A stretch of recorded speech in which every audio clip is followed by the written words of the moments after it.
Kebangkitan Yesus pada. Kebangkitan Yesus pada pagi hari Minggu, Minggu pertama dalam minggu itu adalah fakta. Yaitu pada waktu Maria Magdalena dan Maria yang lain datang, kemudian diproses. Ketika setelah 40 hari, lalu Yesus naik ke surga, itu fakta. Kenapa? Yesus terangkat dan disaksikan oleh kalau sampai ada yang mengajarkan bahwa orang Kristen kalau mati 3 hari bangkit, 40 hari naik ke surga, kali ukurnya kalau pulang ke sana berarti orang kosong. Karena Yesus naik ke surga itu secara mundur.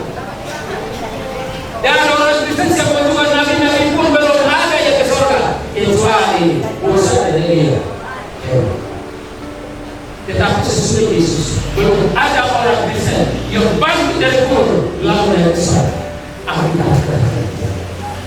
Saudara, Kolose 1 ayat 18. Yesus adalah sumber dari kehidupan.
Angkat dulu. Pelan-pelan ya. Pelan-pelan. Los pelan-pelan. Los pelan.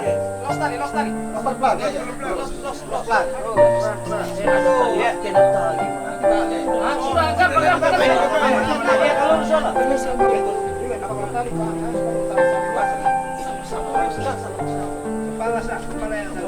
Ayat 25 sampai ayat yang ke-26 menjadi pengantar di ibadah penguburan daripada almarhumah Oma Endun.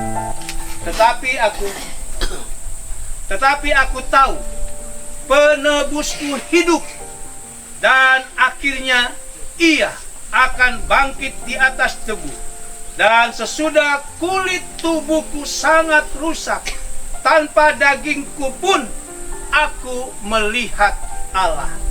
Saudaraku yang dikasihi Tuhan, keluarga duka, keluarga besar yang berduka, yang diberkati Tuhan, dalam suasana duka cita seperti ini, perasaan kehilangan akan menjadi bagian keluarga duka dan juga kita semua yang mengasihi akan almarhumah Oma Endun. Tetapi beberapa hari terakhir ini firman Tuhan sudah dinyatakan yang dapat memberikan tidak hanya kekuatan tetapi juga pengharapan secara khusus bagi semua keluarga besar yang berduka, teristimewa bagi anak-anak serta cucu-cucu. Dan firman Tuhan juga menyatakan, Alkitab menyatakan dengan sangat jelas bahwa yang namanya kematian bukanlah akhir bagi orang yang percaya kepada Tuhan. Saudara-saudaraku, Ayub adalah seorang yang mengalami penderitaan yang luar biasa. Bapak Nyong, Om Doni, Om Ojon, dan semua kehilangan orang tua pernah dialami saya secara pribadi. Dan kalau Ayub lebih daripada itu, dia tidak hanya kehilangan hartanya, dia tidak hanya kehilangan kesehatannya, bahkan boleh dikatakan dia kehilangan keluarganya. Anak laki-laki dan perempuannya meninggal. Istrinya menyuruh dia untuk menghujat Tuhan. Namun di tengah kesedihannya, di tengah kehilangan yang begitu dalam, Ayub mengucapkan kata-kata yang menjadi inti dari iman kekristenan kita, yaitu penebusku hidup. Ayub percaya bahwa sekalipun tubuhnya nanti akan hancur, suatu hari dia meyakini dia akan melihat Tuhan dengan mata sendiri. Dan saya percaya, sebagaimana lagu kesayangan, tunggu-tunggu jangan bersungut, Oma almarhumah juga akan melihat Tuhannya, penebusnya yang hidup. Karena itulah iman pengharapan bagi kita setiap orang percaya. Itulah pengharapan kebangkitan. Saat ini saudara-saudaraku, kita berdiri di sisi dari liang kubur, tempat peristirahatan sementara daripada almarhumah Oma Endun yang kita semua kasihi. Bukan hanya keluarga yang berduka, bukan hanya anak-anak cucu, kita semua mengasihi. Keluarga menangis, tetapi duka cita kita tidak seperti orang-orang yang tidak memiliki pengharapan. Oleh karena kita percaya bahwa Yesus yang telah mati, tapi kita tahu bahwa Yesus juga telah bangkit. Itulah sebabnya mereka yang tidur di dalam Yesus, Oma Endun yang tidur di dalam Yesus, kita percaya akan dibangkitkan pada kedatangan Yesus yang kedua kali. Hari ini keluarga kita semua mungkin kehilangan, tetapi jangan sampai kita kehilangan iman kita. Sebab sekali lagi, penebus kita hidup. Ia pasti membangkitkan semua orang yang mati di dalam Dia. Kubur ini hanyalah tempat peristirahatan sementara. Akan ada waktunya, akan ada waktu di mana Tuhan sendiri, sebagaimana apa yang dinyatakan di dalam Wahyu pasal 21 ayat yang keempat, Dia akan menyapu air mata kita dan kematian tidak ada lagi. Mari keluarga besar yang berduka, anak-anak, cucu-cucu, mungkin sudah ada Cece juga ya, Mayun, Cece, mari kita semua setia. Kalau kita mempercayai pagi kebangkitan itu, mari kita setia. Saat dimana kita akan berkumpul kembali, tidak akan ada lagi perpisahan seperti sekarang ini. Dan kita semua akan hidup bersama dengan Tuhan selamanya. Oleh karena Allah yang maha besar di dalam kebaikannya dan pemeliharaannya telah mengizinkan orang tua kita, almarhumah Oma Ndun, melepaskan beban hidupnya, dan dengan mengingat bahwa Allah dengan kasih dan belas kasihnya telah menjanjikan kehidupan kekal kepada mereka yang mengasihinya, kepada Oma Ndun yang mengasihi Tuhan. Pada saat ini kita menyerahkan tubuh daripada kekasih kita, orang tua kita Oma Ndun, ke dalam tanah. Tanah kembali kepada tanah, debu kembali kepada debu.